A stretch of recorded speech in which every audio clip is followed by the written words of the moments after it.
Beberapa waktu lalu, sempat muncul kabar bahwa Marshanda meninggal dunia. Mengenai ini, Marshanda enggan mempersoalkan yang membuat kabar tersebut. Ia percaya Tuhan akan memberi rezeki setelah diterpa kabar miring. "Ya gak papalah, aku percayanya kalau dikasih musibah tuh Allah lagi mau ngasih rezeki ke kita yang lebih tinggi," kata Marshanda, dikutip dari kanal YouTube Mob Channel, Senin, tanggal 16 Mei tahun 2022. Menurut Marshanda, ada kemungkinan alasan seseorang yang membuat hoaks tersebut.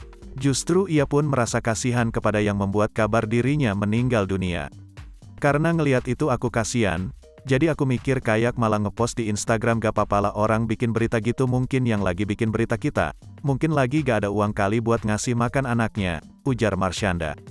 Meski dirinya tidak masalah diberitakan seperti itu, namun tidak dengan rekan-rekan Marshanda. Mantan istri Ben Kasyafani ini menyebut, bahwa teman-temannya panik usai mengetahui pemberitaan itu. "Bukannya akunya yang kenapa-kenapa malah mereka yang gitu," pungkasnya.